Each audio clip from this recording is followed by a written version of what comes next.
여러분들과 함께 미생물에 대해서 계속 말씀을 나누고 있고요. 거의 뭐 2달에 가까운 시간 동안 미생물에 대해서 많은 얘기들을 나눴습니다. 이제 거의 막바지 이런 것 같습니다.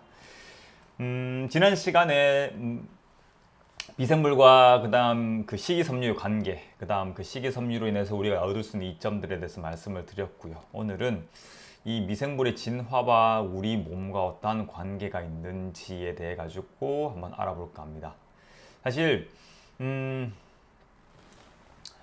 이 부분은 아직까지도 연구가 이루어지고 있는 부분이거든요. 그래서 아직까지도 가설 단계에 있는 그런 어떤 내용들입니다. 그래서 뭔가 역시 이 미생물에 대해서 우리 인간이 알고 있는 지식이나 이런 부분들이 아직까지도 아주 미진하다라는 생각이 들고, 그다음 자연의 어떤 그런 어떤 아주 거대한 그런 어떤 진리 앞에서 인간이라는 존재 자체가 상당히 좀 상당히 작다라는 그런 어떤 생각이 들게 만들거든요. 그래서 아무래도 미생물이라는 것 자체 눈에 보이지도 않고, 그 다음에 연구할 수 있는 그런 어떤 방법이나 그 다음 수단이 제한적일 수밖에 없기 때문에, 아직까지도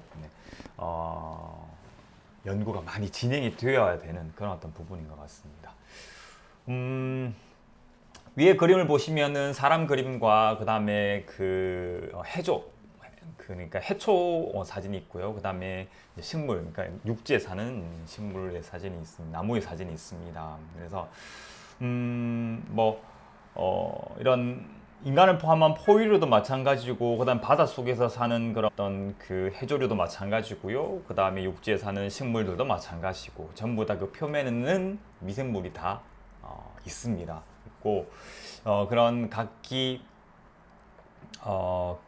이제 살고 있는 그런 환경에 따라서 미생물과 그다음 그 어떤 생물, 그러니까 우리 몸 같으면 우리 몸의 세포가 서로 상호작용을 하는 그런 어떤 방법이 다른데요.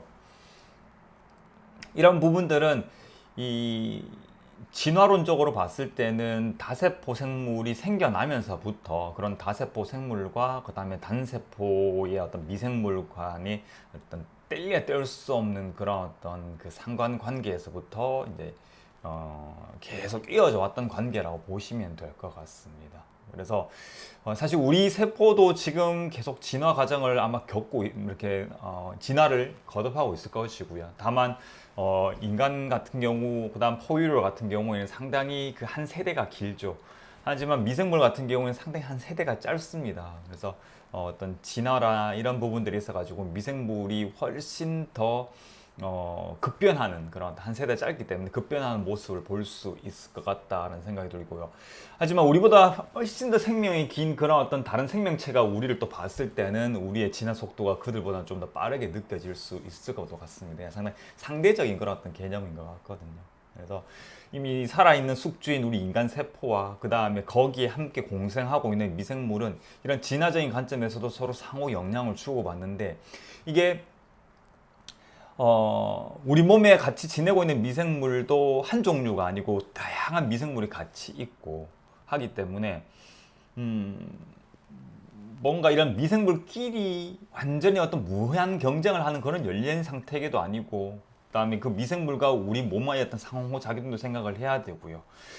그렇기 때문에 상당히 좀 이론을 만들기가 힘든 것 같습니다. 그래서 제가 여기 가지고 온 줄메인 생태계 모델이라고 하는 거는 이런 우리 몸과 미생물 사이의 어떤 이 상호 관계와 그 다음에 미생물의 진화에 대해서 하나의 모델을 이렇게 설명을 하고 있는데, 이 우리 몸이 이런 미생물의 어떤 진화의 하나의 뭔가 컨트롤 타워 역할을 하게 되고, 그런 컨트롤 하에서 우리 몸에 유익한 균과 그 다음에 병원성을 가지고 있는 균 사이에 어떤 선택적인 그런 어떤 진화가 이루어지고 있을 것이다라고 하는 그런 어떤 가설을 얘기를 하고 있는 것 같습니다. 그래서 어떤 숙주의 어떤 건강 상태에 도움이 되고, 그다음 유익하고, 그런 균들 중에서 이런 여러 가지 균들 중에서도 조금 더 유리하게 살아남을 수 있는 그런 어떤 그 균들이 이런 숙주인 우리 몸과 함께 계속해서 지낼 수 있는 그런 어떤 모델을 이렇게 줄메인 생태계 모델로서 설명을 하고 있는 것 같습니다. 그래서 말씀드리고 싶은 거는 그것입니다. 상당히 좀 아직까지도 연구가 많이 이루어져야 되고, 그 다음에 여러 가지 가설들이 있지만 이런 미생물의 진화와 그다음 우리 몸은 서로 영향을 주고받고 있고 우리 몸이 미생물이 진화하는 데에도 영향을 미치겠지만 또 더 크게 생각을 해본다 그러면 우리 몸이 진화를 하는 데 있어 가지고도 미생물이 영향을 미칠 수 있겠다라는 그런 어떤 생각을 해보거든요.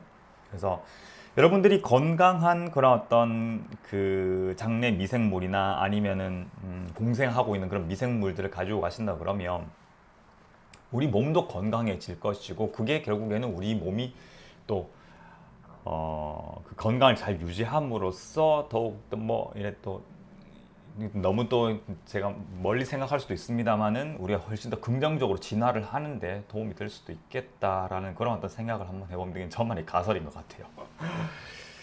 여튼 건강한 미생물을 유지하는 것 자체가 이런 부분에 있어 가지고도 한번 이제 이런 미생물의 진화나 아니면 우리 인간의 진화론적인 그런 어떤 부분에 있어 가지고도 한번 생각해 볼 수 있는 그런 어떤 거리를 주는 것 같습니다. 그래서 아직까지 미생물에 대해 가지고는 연구에 될 부분도 많고 그 다음에 미생물의 진화나 그 다음에 우리 인간 세포의 진화에 있어 가지고도 서로 상호 영향을 주고받는 부분이 분명히 있을 것이다 라는 그런 어떤 말씀을 드리면서 오늘의 헬스 토픽은 마무리를 할 수 있도록 하겠습니다.